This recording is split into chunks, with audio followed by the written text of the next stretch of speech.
Alright guys, what's up? It's WTWC aka the Pirates. Welcome back to another one of my YouTube videos. Infinity Train Season 1. An interesting start to a very good series. Early on in the beginning of my channel, I did a review for not only the pilot episode, but also the first episode of, well, Cartoon Network's Infinity Train. And for those of you who haven't really watched those videos, which you should, it'll definitely help me out. Essentially, the Infinity Train helps damaged people become undamaged, if you understand what I mean.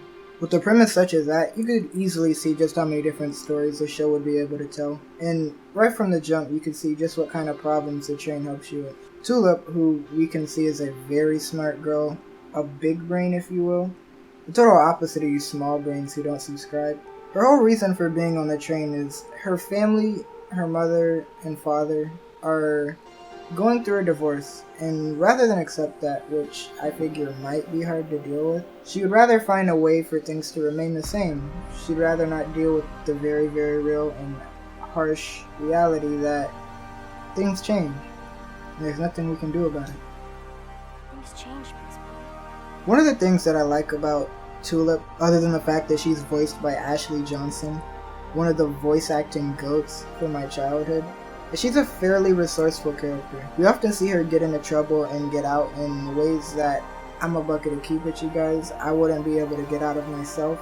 Not that I'm all that smart to begin with, but it's fun to be surprised when the MC doesn't just solve a problem by beating up the villain. And speaking of villains, the Conductor. A big part of having a great show is having a good, and not only good, but sympathetic antagonist. Spoiler alert, surprise, there's spoilers in the season review of a show that's been out for months, if not years. The Conductor, which we first meet in this tape, that Tulip, the cat, and One enter what looks like an older school building. We see kids getting back what looks like a test. And then of course, because it's Cartoon Network, we get the mandatory fart joke. I know. Again!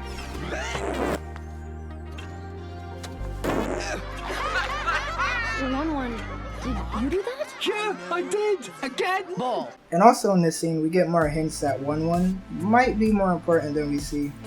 I can't do this. There are too many people. You want to make a run for it? Bonk off. Well, we see the Conductor just might ditch their graduation with their childhood bestie. All the fun times, definitely not foreshadowing something terrible about to happen. And here we go. Amelia. The Conductor? Mm-hmm. It is I, your normal boyfriend. I am a human. This is how I sound now. I do hope that it's acceptable. Hey, it's the voice of the Conductor. Mystery. Conductor gets married, Tulip falls in a hole, they cyber chase, and much to everyone's surprise, the Conductor isn't Zeke Yeager. It's actually Amelia. Ha. So Amelia pretty much hit a GTA type beat and hijacked the whole thing. I wonder who the real Conductor could be. And something else I completely skipped, probably one of the most important things in the entire show. I skipped the number. Essentially the way the number works is it's kind of a progress bar. The lower the number, the closer you are to getting to the bottom of whatever problems you may have. And the higher, well, let's just say your number is the likelihood of you spending an eternity on the Infinity Train. So when Tulip's number hits 0, she's given the opportunity to leave the train and go home or whatever. And that's pretty much almost the end of her story. Anyway, back to the Conductor, or Amelia. Tulip 1v1s Amelia, and we see that her whole motivation is to create a car of her life, her old life. Oh, again with the turtles. You built that weird car with the turtles in it. And this is your college campus. You're trying to make a car of your old life. Of course I am. You keep a pipe in your backpack. It's a donut holer! Also turns out the reason One was so important was because he was the real Conductor. I try not to let scenes play out because, you know, the whole copyright thing. But essentially Tulip has a heart-to-heart with Amelia, and we see just how much she actually progressed. She pulls down her shirt to show Tulip a bit of her sweet neck tattoo, and I guess she's in a gang or something. I could be wrong though, and it seems that it'll take her a long time to get to 0. But the show ends on a fairly high note. At 7 months later, we see Tulip doing her best Shrek impression. Onions have layers. Ogres have layers. Onions have layers. You get it. And eventually getting picked up by her dad for camp, showing that whatever problems her mom and dad had, they kind of found a way to deal with them. So I will say one thing that's always bothered me about the end of each season.